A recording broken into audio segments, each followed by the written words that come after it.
everybody, JC here with another T&I toy review. And today's review is in association with MarvelousNews.com, your #1 news source for everything Marvel.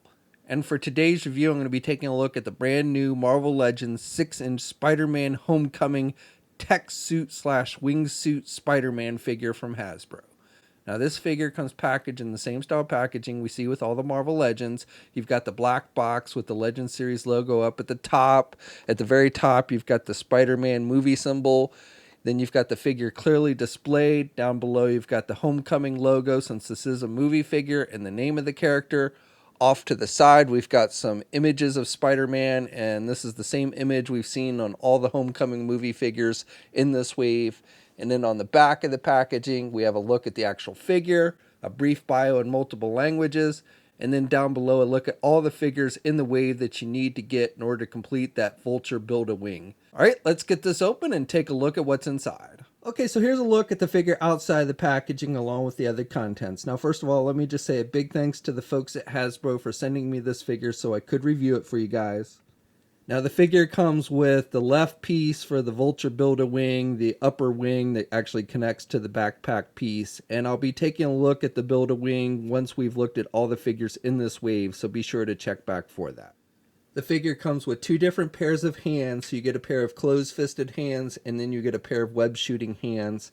And the detailing on these is pretty good. The webbing that you see on the hands are actually sculpted in there, it's not just painted, so it looks pretty good overall. Switching out the hands is easy. Just pull off the hand you want to replace, and you've got the little peg on the hand and the hole on the arm, and then you just plug in the alternate hand, and it should fit right in there nice and tight. You get two different head sculpts with this figure. You get one with the eyes more wide open, and then you get one that has more of a squinty look. In the movie, the eyelids kind of open and close, so they've given you two different head sculpts to basically mimic that feature. And both look pretty good, and again, you've got the webbing that's actually sculpted on the figure, not just painted. And like with the hand, switching out the heads is easy. You just pop it off, it attaches with a ball hinge joint, and then you pop on the alternate head, and it again should fit nice and tight. And then finally, we get these web effects, these web wing effects. You see him use these in the trailer where he's gliding over the Washington Monument. And I'm glad they included this. Now, these are done with a hard plastic and they're semi-translucent. You've got some webbing design sculpted on there, so they look pretty good. We saw similar effects used with the Spider-Woman figure that Hasbro did. And basically, you've got little holes on the arm and you just clip them in. Now, one thing I want you to caution you on, like with the Spider-Woman figure, these don't stay in super tight. They have a tendency to come out real easy, especially on my figure with this left one. It pops out real easy.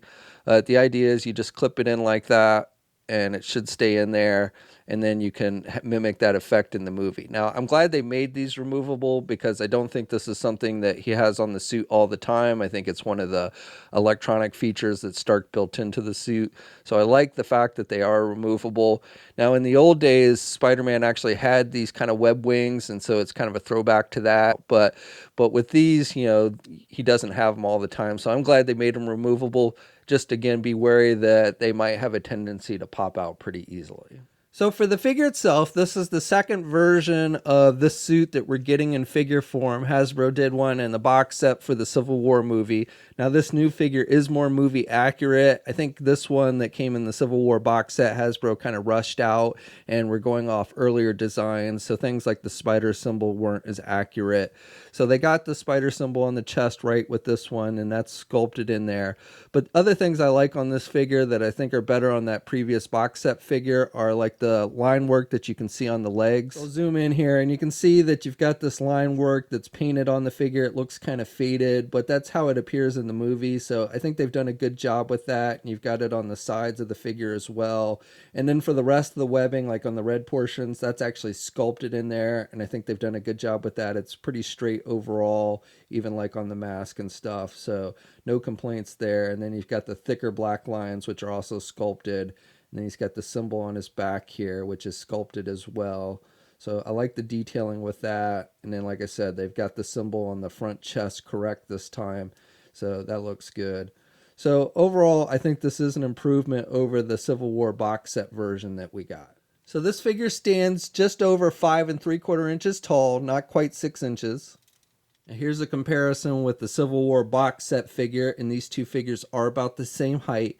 Now, there is a third version of this figure coming. It's going to be in a 2-pack with the Iron Man figure, which will be available everywhere. I'm assuming it's probably the same body sculpt as this new figure. However, that one will have an unmasked Tom Holland head, which will be nice. Here's a comparison of the Homecoming Spider-Man figure and the homemade suit, and again, these two are about the same height. Here's a comparison with the Homecoming Vulture figure, and the scale between these two seems to be pretty good. Here's a comparison with the Captain America Civil War Iron Man figure and Captain America figure, and again, the scale between these three seems to be pretty good. And then finally, for one more comparison, here are two comic book versions of Spider-Man. We've got the one from the Raft box set. This is like the full-grown adult Peter Parker, and he's the tallest of the bunch. And then we have that Ultimate Spider-Man figure, and it's a bit shorter. So for articulation, you can turn the head to the left and to the right. It's on a ball hinge joint so he can look down good and he can look back really good as well. You've got the standard ball hinge joint there at the shoulder. You actually have a butterfly type joint built in as well, so you've got back and forth movement and you've got good rotation there at the shoulder, and you can get the arm out good. He's got a bicep swivel, a double hinged elbow, so he's got good bending there at the elbow. Then he's got rotation at the wrist and hinges on the hand, so good up and down movement with the hands. Then he has an ab crunch joint, so he can crunch down really good, and he can look back pretty good there at the midsection. You get that clicky noise with this one. He's got a waist swivel. Legs are attached with ball joints, so he can do the splits. He can get the leg up high, and then he can do the leg out and back about that much. You've got a thigh swivel, double jointed knee, so good bending at the knee. Then he has no boot cuff swivel, but he does have hinges on the feet, and he does have ankle pivot and 2 peg holes on the bottom of the feet. Okay, so that's my review. So overall, I like this figure. I think they've done a really good job capturing the look of the character from the movie. It's definitely an improvement over the Civil War version that they released last year. I like the paint detail. I like the sculpting detail with the webbing.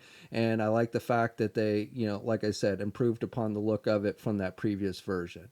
Also, you get the alternate head and the web wings. The only downside really is that the web wings do fall out pretty easily, but I like the fact that they actually included those and did make them removable. Now this figure, along with the rest of the wave, has started to hit shelves. We'll have a full image gallery up at marvelousnews.com. There'll be a link in the video description below. As always, leave a comment. Let us know what you think. If you're so inclined, please like the video. Also, if you haven't already, please subscribe to the channel. I'd really appreciate it. You can also follow me on my Facebook, Twitter, and Instagram accounts. I'll have links to those in the video description as well. And until next time, I'll catch you later.